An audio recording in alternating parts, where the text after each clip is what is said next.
Vamos então agora para a nossa aula de armatiologia. É uma palavra grega. Vocês percebem que no mundo da teologia nós usamos muitas palavras que elas são gregas. E no caso a armatiologia é o estudo sobre o pecado.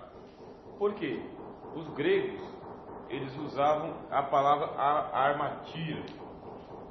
Aqui, ó. Armatia. O que é o armatia? É o erro. Nós usamos a palavra erro.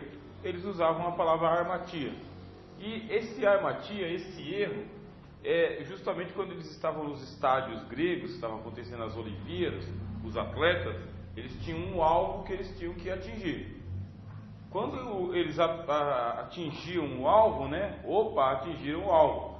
Mas quando eles erravam, aí eles gritavam, né? Armatano. Errou o alvo, principalmente o juiz, né? É o juiz que determinava, errou o alvo, pegou o disco, jogou o disco, mas eles não caiu na área que tinha que cair. Pegou o peso, jogou o peso, não caiu. Pegou a lança, não caiu.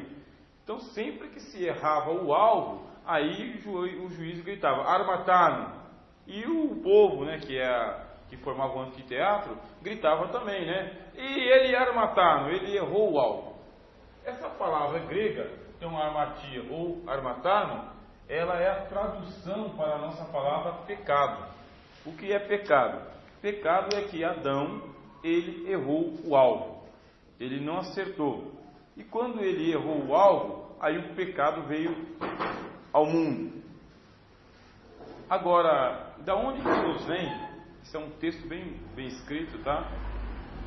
O que nós sabemos sobre o pecado vem da religiosidade humana, isto é, o nosso senso religioso intui a existência do pecado.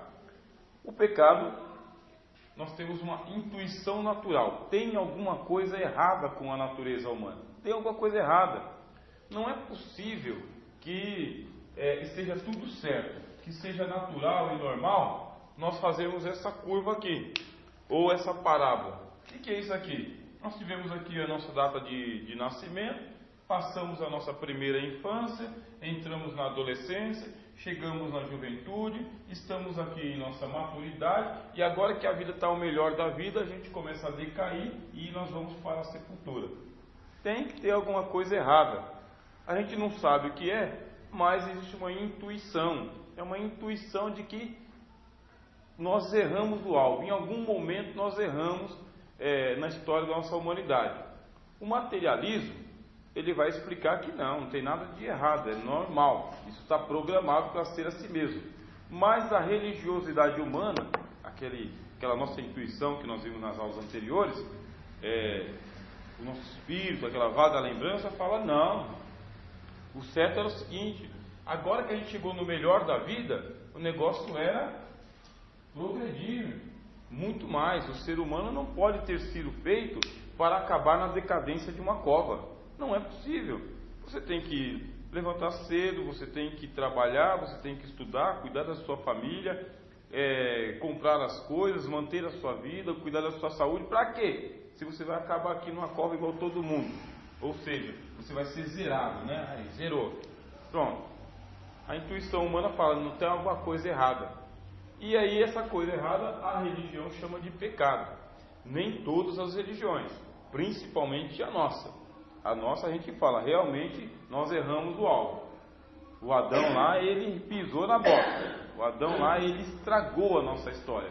E é por causa dele que nós estamos aqui e é sobre ele que a gente continua falando.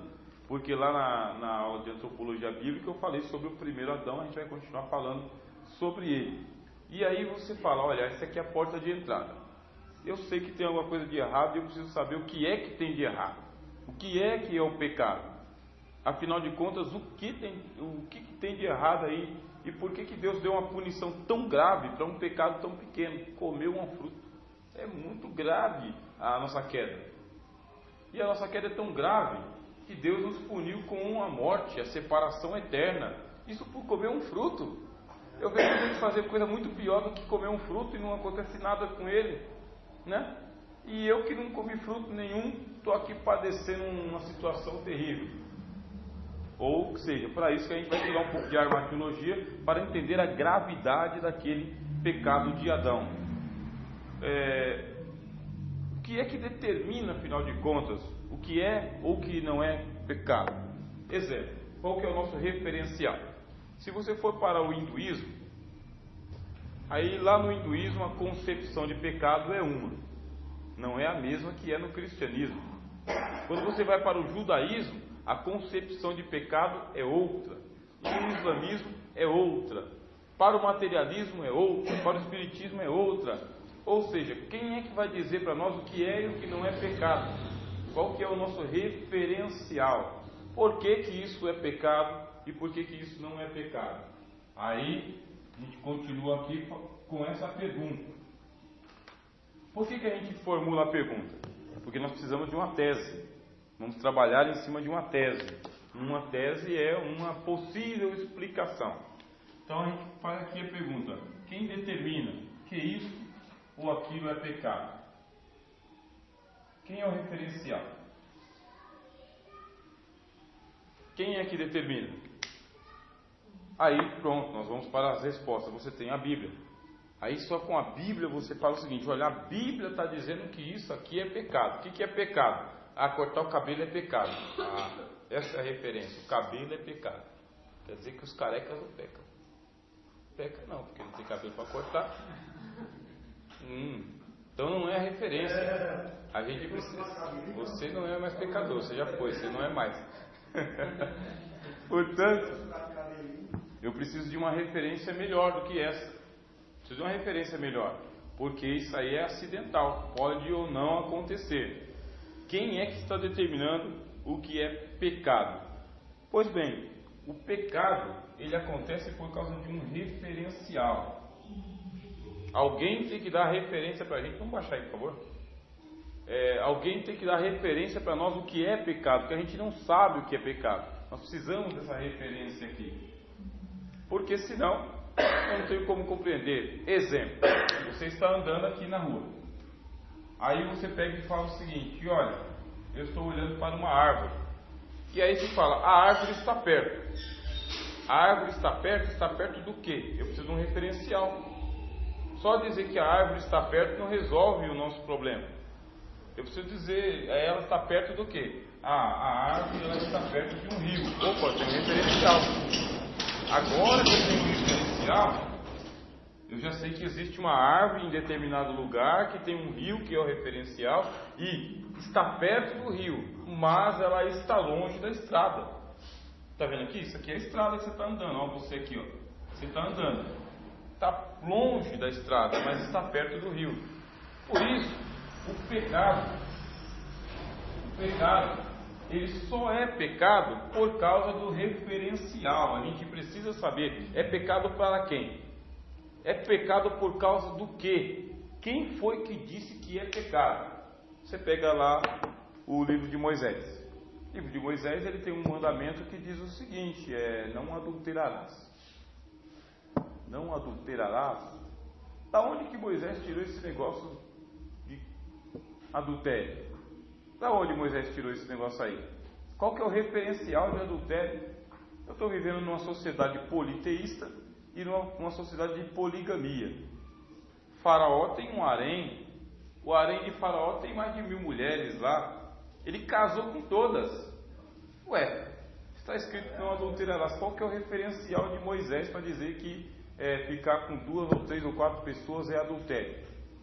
Precisa de um referencial. É porque os deuses da religião egípcia, eles têm outra ideia de adultério. Outra ideia. Existe, mas não é a mesma. Aí você vem para cá e fala: e agora? Como que eu vou determinar? Aquilo que é adultério no Egito não é adultério em Israel. Aquilo que é adultério no Brasil não é adultério lá na Arábia. Precisa de referencial. Você está com a Bíblia na mão, você vai pegar Jacó. Jacó tem 4 esposas. Se fosse aqui, poligamia. Poligamia aqui não é permitido.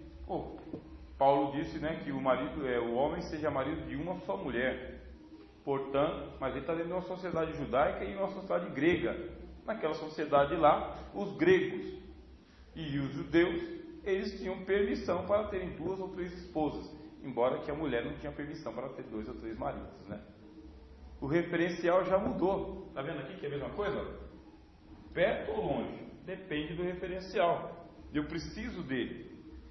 E sempre que pecamos, nós pecamos em face do referencial ontológico ou cósmico contra pessoas ou sistemas. Aí já começou a ficar mais claro. Ou seja, quando você comete uma atitude que é chamada de pecado, você vai pecar ou contra uma pessoa ou contra um sistema. Esse é o referencial. Essa aqui é uma pessoa. E aqui vamos colocar, aqui é o sistema. Acontece que essa pessoa aqui, ela pode ser ofendida. E esse sistema aqui, ele pode ser ofendido também. Vai haver uma ofensa. Tem coisas que ofendem essa pessoa. Tem coisas que ofendem esse sistema. E aqui está você. Você vai se relacionar com esta pessoa. Ou você vai se relacionar com esse sistema. E aí você vai tomar um pequeno cuidado para saber o que é que ofende essa pessoa. O que é que ofende esta instituição. Exemplo, a pergunta que você fez. Como que eu vou saber se eu posso falar ou se eu não posso falar aquilo que está me contrariando? Eu estou ouvindo. Você está dentro de um sistema. Tem coisas que você vai falar que vai ofender o sistema. Por isso, qual que é a dica? Não fale. Porque se você falar, você já tem que ter na consciência que você está batendo de frente contra o sistema. E que o sistema vai devolver o golpe contra você. E a mesma coisa com uma pessoa. Você está se relacionando com uma pessoa, tem coisa que realmente é ofensiva para essa pessoa. Voltando aqui para o exemplo do adultério, Moisés ele estabelece: não adulterarás contra a tua mulher. Porque ela vai ficar ofendida em saber que você a traiu. Ponto. Esse é o referencial. Ela é o teu referencial. É ela. É por causa dela que existe o mandamento, ou por causa dela que existe essa ordem. Agora, essa ordem é dada para ela ou é dada para ele? É dada para os dois. E existe uma legislação que vai falar o que é e o que não é. Você já tem um referencial. O referencial é ontológico. Vou escrever aqui a palavra, tá? Ontológico. É outra palavra grega, tá? Ontológico quando é contra pessoas. Sempre que tiver lá um ser vivo, racional, intelectual, emotivo, volitivo, inteligente, sempre que tiver uma pessoa que tem corpo, alma e espírito, o pecado ele é ontológico. A ofensa é contra uma pessoa. Não importa se é homem, mulher, branco, negro, magro, gordo, intelectual ou analfabeto, não importa. A outra pessoa é a minha referência. Então eu vou tomar um pequeno cuidado. Qual é o cuidado? De não ofender a outra pessoa. Principalmente se eu a conheço ou não a conheço. Porque quanto mais você conhece a pessoa, maior é a ofensa. Porque você conhece muito, já sabe o que ofende ela. E você vai lá e a agride, você a ofende. Conhecendo do jeito que você conhece, você ainda vai fazer isso? Então o teu pecado é pior. Porque você conhece muito a outra pessoa. Você não deveria ter feito. Está conseguindo absorver? Entendendo? E a mesma coisa que é o sistema, no caso o sistema religioso. O sistema religioso ele vai dizer, aqui estão as regras da minha instituição. Nessa instituição aqui, se você fizer isso, vai acontecer aquilo. E a instituição ela vem com tudo, para poder estabelecer a ordem.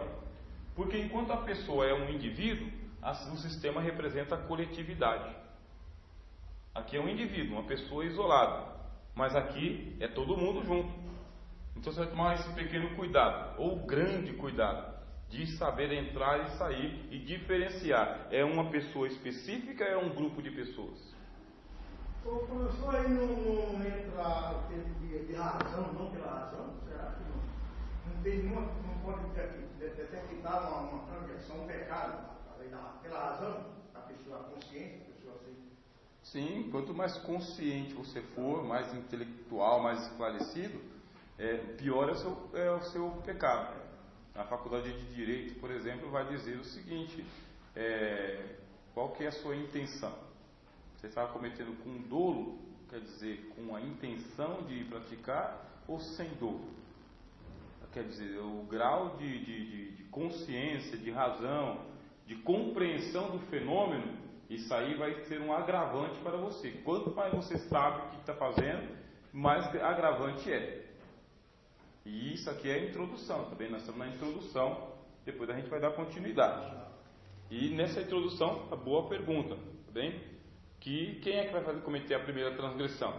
É o Adão. Adão vai cometer a primeira transgressão. E quem que vai ser o referencial de Deus, de Adão? Deus. O quanto que ele conhece de Deus, o quanto que ele sabe sobre as coisas. Isso aí vai ser um agravante para o pecado dele. Agora já começa a esclarecer que não é só o fato de ir lá e pegar a fruta do conhecimento e falar, uma frutinha me trouxe para o mal. Não é isso. Não é o que ele fez, mas quem fez. Entendeu? Quem fez não poderia ter feito o que fez, porque quem ele é? Ele é o imago Dei, ele é a imagem de Deus. É como se Deus estivesse pecando na pessoa de Adão. Não foi o próprio Deus, mas foi o representante de Deus. E o representante, ele representa todo mundo. E aí já dá para a gente caminhar. Por isso que eu disse para vocês que essa daqui é uma das matérias mais importantes do ensino teológico, principalmente no começo. Depois vem soterologia, que vai ajudar a gente aí a sair da angústia. Mas por enquanto, né? Esse assunto para o começo muito foi o que Romano? Vamos ter que entrar no livro dos Romanos, né? Professor, então isso quer dizer que Davi foi o desobediente da lei, né? O Davi? Sim, o mandamento era claro. E ele sabia claramente o que ele estava fazendo.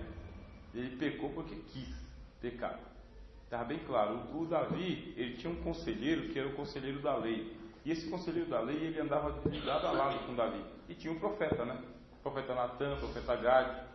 Ele cometeu porque ele quis cometer mesmo. E aí esse é o agravante, né? Esse é um agravante. O que diferencia um do outro é o fenômeno da ofensa e da satisfação. Eu me lembrei eu posso falar rapidinho, uma brincadeira aqui, uma brincadeira. Eu pedi para eu dizer assim, mas Davi foi um cara muito safado. Como é que o cara fala assim, cara? Dizer que o Davi, brincando, coitado, o ser humano é falho, né, irmão? Todo mundo é falho, tudo falho, tudo falho. Mais que o ser humano tenha conhecimento, tem um conhecimento, mas é falho, a cara é fraca mesmo. Tem que apelar para a misericórdia de Deus. Não é verdade, irmão? Mas é lógico. Mas tem muito que se acredita nessa palavra. Não pode. E aí não pode, mas tem que ter essa misericórdia. Aqui você vai diferenciar o seguinte: existem pecados que são pecados ontológicos, tá? Ontológicos, contra pessoas. E existe o pecado que ele é um pecado cósmico. Porque a palavra cosmos significa mundo. Então existem pecados que são contra instituições, contra o mundo. Só que o mundo ele é impessoal. Exemplo, parede faz parte do mundo, é impessoal. Lousa faz parte do mundo, é impessoal. O sistema é impessoal também. O sistema não sabe que eu existo. O sistema, a instituição, ela não sabe que eu existo. Aí ela tem um representante. E esse representante é o representante da comunidade. E eu posso cometer pecados contra esse sistema. Agora, essa pessoa sabe que eu existo. Por isso o pecado é ontológico. E qual que é a diferença? A diferença é a seguinte, é a proporção. Se eu peco contra esta pessoa aqui, esta pessoa ela vai me dar uma restrição, uma punição, uma sanção. Ela vai me dar um choque, quer dizer, a consequência do meu pecado. E se eu peco contra a instituição, aí eu vou ter outra consequência diferencial. Qual que é o diferencial? A instituição, ela vai me dizer o seguinte: olha, você me trouxe uma ofensa, eu estou ofendido com aquilo que você fez, pecou contra a igreja, no caso, ofendido, e agora você vai ter que pagar pela ofensa, você vai dar uma satisfação. Essa satisfação que você dá aqui para o sistema, ela é uma satisfação material. Ou seja, você tem que provar que está arrependido. Tem que ter um sinal exterior, algum elemento material para provar que você pecou, mas que você está arrependido. E se você fizer isso que a instituição está dizendo para você fazer, aí você vai provar que você está arrependido. Coloca lá em disciplina lá 6 meses, 1 ano, né? Não participa da ceia, vai para o canto da vergonha, não tem oportunidade, sabe? Alguma punição, alguma disciplina, na verdade, materializada. que é um referencial de arrependimento. Você estava fazendo e agora você não está fazendo mais. Vou te tirar da liderança do jovem. Tira você da liderança dos jovens, é uma restrição, é uma satisfação, para ver se você aprende a não influenciar os jovens a pensarem por si mesmos. Por exemplo, a influenciando é o que a instituição vai fazer, porque você está falando em nome da comunidade, em nome da instituição, e é uma satisfação material e quantitativa, tá? Por que é quantitativa? Porque ela pode ser medida. Quantitativa é quantitativa porque pode ser medida. É por 6 meses, 3 meses, 1 ano. Eu estou medindo. Durante 2 cultos, 3 cultos, 3 santas ceias, a instituição está falando. No caso do Antigo Testamento, está dizendo: você vai me trazer um boi. Um boi é quantitativo. Um boi materializa o teu arrependimento. Você me traz o boi, eu mato o boi, como o boi na tua frente, com a carne assada, e aí representa que nós dois estamos entrando em comunhão de novo. Quantitativo, material, e é uma satisfação. Você vai lá, paga a penitência que a instituição está te pedindo, você fica quite com a instituição. Na igreja isso aí é chamado de disciplina, e é chamado também de tirar da comunhão. Algumas regiões do Brasil chamam de colocar de prova, né? O irmão está de prova, né? Está de prova, né? E outros falam que é exclusão mesmo. Está de banco, né? Está de banco, exclusão. E em outras instituições falam que você está excomungado, né? Você foi excomungado, foi tirado da comunhão. Cada um vai dar uma nomenclatura. É uma satisfação para a comunidade, para que todo mundo da comunidade saiba: ixi, ali tem regra. Se ali tem regra, então eu não vou contar para todo mundo que eu quebrei a regra, não. Vou esconder, por causa da instituição. Agora, e quando é ontológico? Aí é mais complicado, porque a ofensa contra uma pessoa não é contra um sistema, é uma ofensa pessoal, é uma agressão cara na cara. Aí pronto, a outra pessoa que está ofendida, você tem que saber quem é que você ofendeu, contra quem você pecou, porque nesse caso a satisfação ela não vai ser material. Ixi, piorou. Se fosse material, dava um boi, né? Comprava um paletó novo, dava lá pro... Aí dava satisfação. No caso da satisfação ontológica, ela é imaterial, ela é qualitativa. Qualitativa. Tem que ter qualidade. Exemplo: Abel e Caim. Os dois oferecem satisfação para Deus, porque os dois são pecadores. Os dois fazem um culto. E os dois levam uma quantidade considerável de oferta para Deus. Tem quantidade. Tem a ovelha de um lado e tem os frutos da terra do outro. Tem um elemento material ali, uma satisfação. O problema é que esse aqui só tinha o quantitativo. E aqui tinha o qualitativo. Porque a ofensa não era contra uma igreja, uma instituição.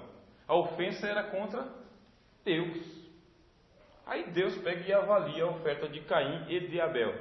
E a de Caim tem quantidade, mas não tem qualidade. E a de Abel tem quantidade, tem um bichinho lá que está morto, mas tem qualidade também, porque o relacionamento é ontológico. Aqui você vai ver na metáfora, aqui está a igreja, aqui está Deus e aqui está você. Você está nessa relação aqui, com Deus. E tem coisa que você faz que é contra a sua instituição. Aí ela chega e te puxa a orelha, ela te disciplina, ela te corrige. E você demonstra a satisfação que ela está te pedindo. Pedido de desculpa, conversão, aquele negócio todo. Levanta a mão. Aí Deus está te analisando. Porque o problema é só com a instituição, não é com Deus. O problema não está com Deus. Até aqui tudo bem. Só que você, de vez em quando, você comete o seu pecado contra Deus. Aí é qualitativo. Tem uma coisa que você tem que falar lá. Você tem que não ficar se escondendo dentro do templo, né, atrás da religião. Você tem que levar em consideração que Deus está transcendendo a igreja. Porque uma ofensa para Deus é uma grande ofensa. Porque Deus dificilmente se ofende. Mas quando Ele se ofende mesmo. Tem coisa que ofende a Deus. Isso aqui é uma teologia, doutrina do pecado. Isso que a gente não chegou em Adão ainda.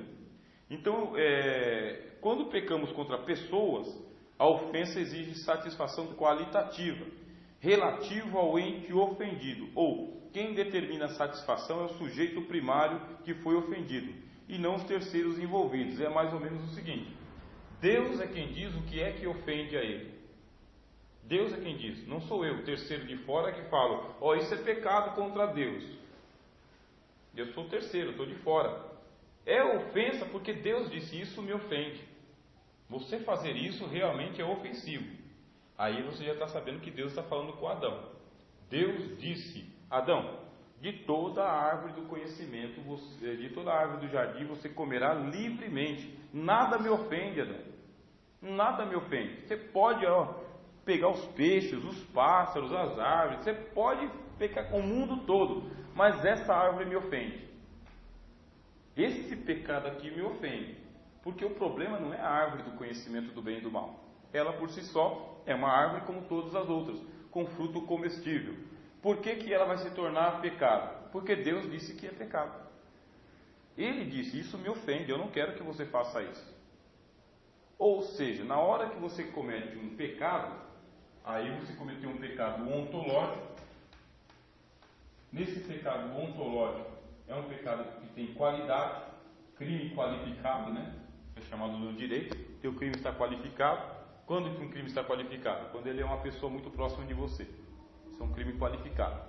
O pecado de Adão vai ser qualificado. A ofensa é uma grande ofensa.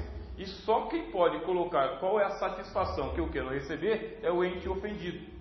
Eu não posso chegar aqui em nome de Deus e falar, o negócio é o seguinte, vai lá, me pede uma desculpa lá que Deus te aceita. Não, porque eu sou terceiro, eu estou de fora. Eu estou de fora.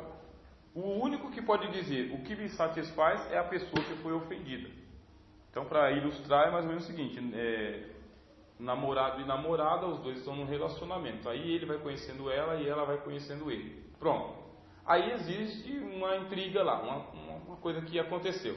Essa coisa que aconteceu, um dos dois ficou ofendido, ou ele ou ela. Aí vem o pessoal de fora e pega e fala o seguinte, aí manda um cartão, sabe? Leva na lanchonete, leva no cinema. As pessoas de fora, né? O pai, a mãe, o conhecido, fala, vai dar uma satisfação lá, não sei o que, conquista de novo. Só que isso aí é paliativo. Por quê? O interessante é que a pessoa que foi ofendida diga, como que eu posso consertar o erro que eu cometi contra você? Como que eu vou fazer? Aí quando a pessoa ofendida fala, aí você vai ter que ouvir o que ela está te falando, para você fazer o que ela está pedindo, para você não fazer mais. Ou para você fazer o que tem que ser feito. É ela que determina. Eu quero faça isso, porque você fazendo isso, eu fico satisfeito. É o que está acontecendo entre Adão e Deus. Deus diz o seguinte, a única satisfação que eu quero em relação ao pecado é o seguinte, é a sua morte. Você pecou, você morre. Se você morrer, você me dá uma satisfação. É isso. Pronto. Então é uma ofensa muito grande, é uma satisfação muito grande. Como que eu vou morrer? Deus quer que eu morra assim. Por isso que ele disse, no dia que você comer da árvore do conhecimento do bem e do mal, aí você morre. Porque o pecado ele é qualitativo. O pecado ele fica vivo, ele fica ali, sabe, presente o tempo todo. É uma ofensa muito grande contra Deus. Está dando para entender? Acompanhar? O problema é justamente esse, é contra quem você está pecando. Isso que é o pecado. É contra quem? Quem é que você está ofendendo? Só tem, professor, uma coisa que em relação à igreja, a comunidade poucas pessoas entendem que essa palavra morte. Também porque sabe que é uma morte física, né? Mas não é física, né? Não, é o ponto final entre você e Deus. Então, é o relacionamento, né? A comunhão, né? Isso, é a comunhão, é a morte entre o homem e Deus. Só que Adão continua vivendo para Eva e Eva para Adão, mas não vive mais para Deus. Só que na lei, essa morte deve ser uma morte definitiva, né? Mas com o tempo da graça. Isso, aí quando a gente estudar um pouco mais, ainda vai cair aqui sobre salvação. Mas, do ponto de vista do livro de Gênesis, a morte foi a conta, entendeu? Foi a conta, está quitado. Você comeu, você morreu. Leva a tua vida. leva a tua vida. Sem Deus, sem nada. Sem Deus, sem nada. E Deus, como Ele é Deus, Pai, Criador de todas as coisas, Ele ainda vem benevolentemente cuidando das pessoas, e mesmo que as pessoas falem o seguinte: o que o Senhor está se intrometendo aqui no meu mundo? Aí Deus, é que eu sou o Criador, o doador, não sei o que, faz o que você quiser, mas eu pedi nada. As pessoas agem assim. Essa é a grande ofensa do pecado. Bom, quando então a ofensa ela é contra uma pessoa, a pessoa estabelece qual que é a satisfação. E quando é um sistema, o sistema vai estabelecer qual que é a satisfação. O sistema estabelece o seguinte: olha, nós temos que sair ganhando nisso aí. Já que você ofendeu, você vai ter que aí pagar uma penitência para nós aí, para você continuar dentro do nosso sistema. Ah, mas eu não quero mais continuar dentro do seu sistema. O senhor está fora, então. Você está fora. Só que os seus amigos estão lá dentro, seus parentes estão lá dentro, sua família está lá dentro e metade da sua vida está lá dentro. Aí você fala: ah, eu vou conseguir viver sem essa instituição? Eu vou conseguir viver fora dessa instituição, com todo mundo me chamando de volta? É melhor pagar o que eles estão pedindo logo. Não, não vou pagar não, vai lá para fora. E quando você vai lá para fora, aí tem outras instituições também. Tudo tem a sua regra. Aí você não pagou aqui, você paga lá fora. Esse é o peso. A coisa assim é um drama, né? É um desespero. Fugir para onde, né? Eu vou fugir para onde? Tem que pagar mesmo? Tem que pagar mesmo. Isso é humilde, né?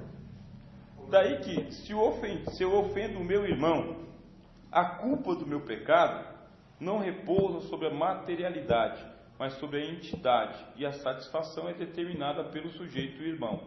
O que ele exigir deve ser feito para compensar a falta cometida. O ofensor fica devendo ao ofendido, não podendo escapar da pena, até que satisfaça ao sujeito ofendido proporcionalmente ao pecado cometido. Aqui vocês vão entender uma coisa assim. Deus disse para Adão: não coma da árvore do conhecimento do bem e do mal, porque no dia que você comer, certamente morrerá. Isso aqui é uma ofensa. Aqui é uma espécie de gangorra, tá? Espécie de gangorra. Desse lado aqui está o ofensor, e aqui está o ofendido. O ofendido é Deus, o ofensor é Adão. Aí é o seguinte: Deus disse: olha, Adão, você pegou e você pecou, e consequentemente o que você fez com a gangorra? Você desnivelou ela. Você cometeu um pecado muito grande mesmo. Com esse seu pecado aí, você acabou com o mundo, você acabou com tudo. Você destruiu o meu projeto com o teu pecado de desobediência. Aí Deus estabelece o seguinte: certamente morrerás. Para a gente voltar a equilibrar a balança, o que vamos fazer então? Deus ele se afasta, Deus bane, né, Adão. Aí a balança, com a morte de Adão, a balança fica equilibrada de novo. Estamos quites, estamos aqui no ponto zero. Voltamos à estaca zero. Porque quem determina é o ofendido e não o ofensor. Acontece que o ofensor, que no caso é Adão, nem desculpa pede, nem implora perdão, não se arrepende. Adão, além de pecar contra Deus, ele ainda não se arrepende. Ele tem um agravante. E a morte de Adão já não está satisfazendo. O simples fato da morte de Adão já não satisfaz. Por quê? A balança fica mais desequilibrada ainda. Eu não tenho como, de jeito nenhum, de forma nenhuma, em tempo nenhum, reatar a amizade com a outra pessoa se eu não pagar o que ela me pediu para me pagar. Só paga se você pagar o que a outra pessoa está pedindo para você pagar. No caso, Deus. Deus quer que você morra por causa da ofensa. Só que voltamos aqui para a nossa figura geométrica. Na nossa figura geométrica, 2/3 morrem. 2/3 morrem. Ainda fica 1/3. Só quando esse 1/3 aqui desaparecer é que realmente vai acontecer uma satisfação da ofensa. Ou seja, Adão tem que voltar ao pó, do jeito que ele era, e o espírito tem que voltar para Deus, do jeito que Deus o deu. Mas isso não acontece. Por que não acontece? Com a morte, a alma do cidadão vai para o Sheol. Uma coisa que a gente vai ver melhor em antropologia. A alma, ela é indestrutível. A alma é eterna. O que volta para Deus lá, o espírito que o deu, é a consciência, né? Volta para Deus. Mas a alma do Adão está aqui embaixo. Como que a gente sabe que a alma do Adão está aqui embaixo? É que quando o Abel morre, ele continua falando mesmo depois de morto. Aquele pecado que Adão cometeu foi um pecado eterno, que não tem jeito de reverter essa situação. O cidadão continua vivo. Enquanto ele tem alma, ele continua vivo. É para sempre, é um pecado eterno, porque foi uma ofensa eterna. Está acompanhando? A gravidade do pecado de Adão não foi simplesmente fui lá e comi o fruto e está comido e pronto, acabou, daqui a pouco eu vou no banheiro e está resolvido o meu problema.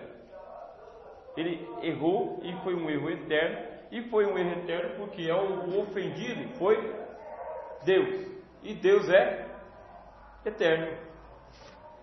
Deus é eterno, a alma de Adão é eterna, e a morte do Adão é uma morte eterna, é uma morte permanente, irreversível. E enquanto existir a alma de Adão, permanece o pecado dele. Isso aí que é o problema. Aí você fala, mas qual que é a solução para isso daí? Porque afinal de contas, quem pecou ali foram Adão e Eva. É o que a gente pensa, né? Que Adão e Eva, eles pecaram. Mas na verdade, quem pecou foi só Adão. Só Adão podia pecar contra Deus. Aqui eu vou trazer um enigma para vocês, mas vocês vão entender. A ordem foi dada diretamente por Deus. E a ordem foi dada diretamente por Deus para quem? Para Adão.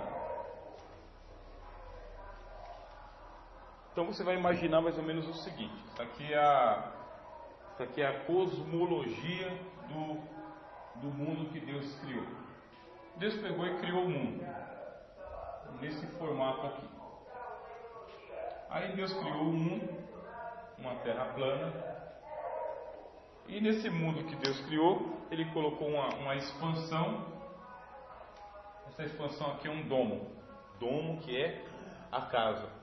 Aqui Deus colocou o sol, a lua e as estrelas.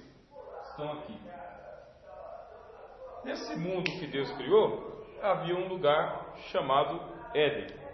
Nesse mundo chamado Éden, nesse lugar chamado Éden, Deus plantou um jardim. Aqui nesse jardim, Deus fez nascer todas as árvores, a árvore da vida e a árvore do conhecimento do bem e do mal. Pronto.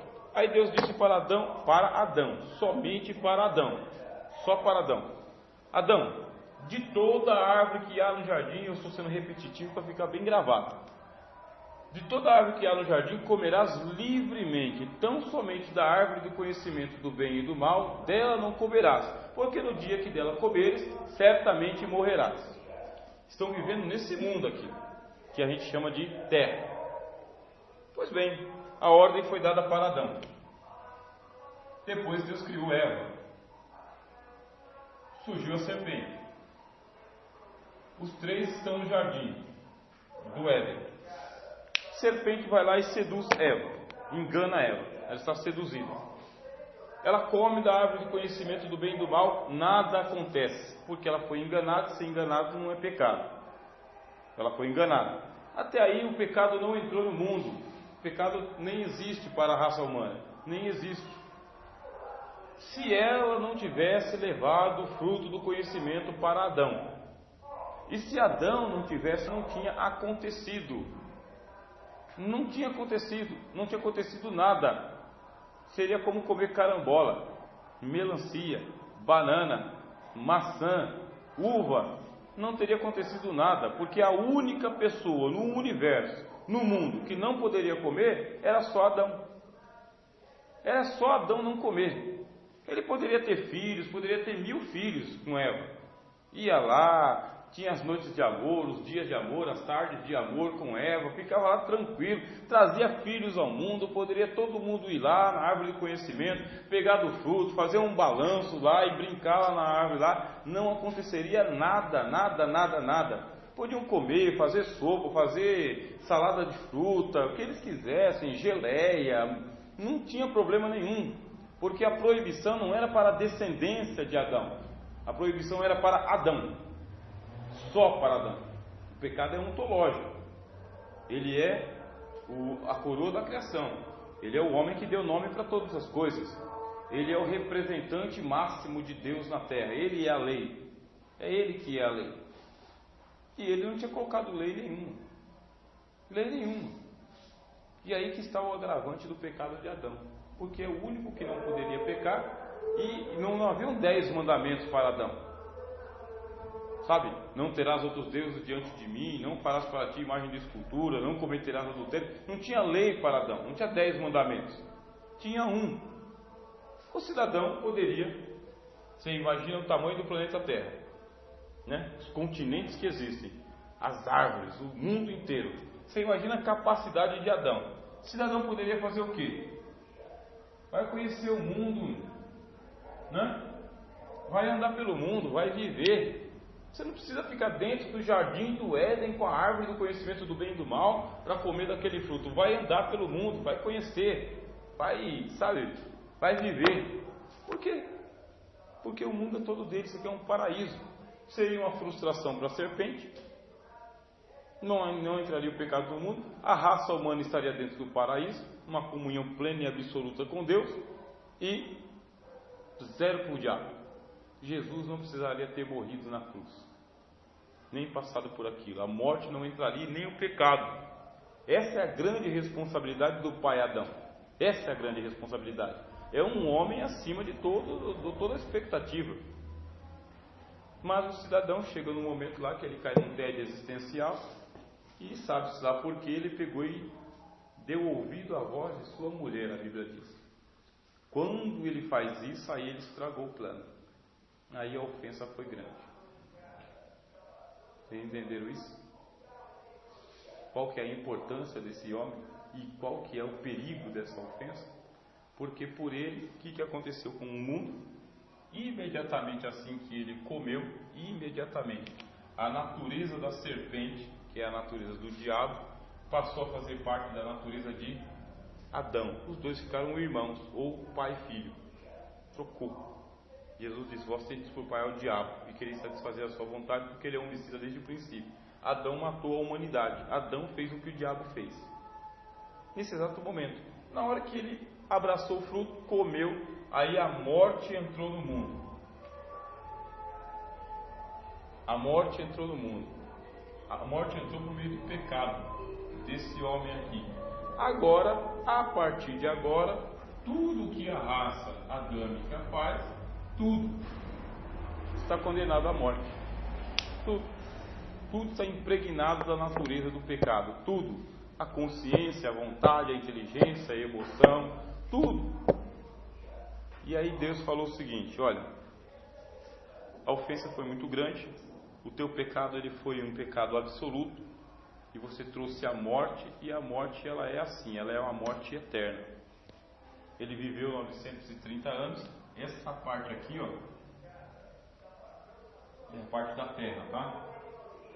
Essa parte da terra aqui, no hebraico, ela chama-se Sheol. Isso no hebraico. E a palavra Sheol, ela significa sepultura. Aí o pessoal pensa: é sepultura física, né? É sepultura física. Sim, é sepultura física. Está certíssimo, é sepultura do corpo mesmo.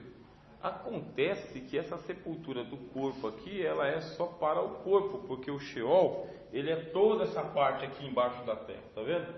Isso aqui, ó, são chamadas de mundo inferior, galerias do mundo dos mortos. Na hora que o Nefesh morre, quer dizer que o corpo morre, aí a alma ela desce para o Sheol, desce para o mundo dos mortos, continua vivendo mesmo depois de morto. Olha o pecado continuando lá. O pecado continua exigindo a satisfação da conta que ficou pendente aqui. Agora vocês vão entender por que Cristo tem que vir. Porque a culpa permanece. A morte de Adão não foi suficiente para satisfazer a ofensa. Porque o que ele trouxe para o mundo, ele trouxe um pecado eterno contra Deus. Então Deus precisa de uma satisfação eterna. E a morte não é uma satisfação eterna, não a de Adão, porque Adão morreu pelo pecado dele, e continua condenado pelo pecado dele.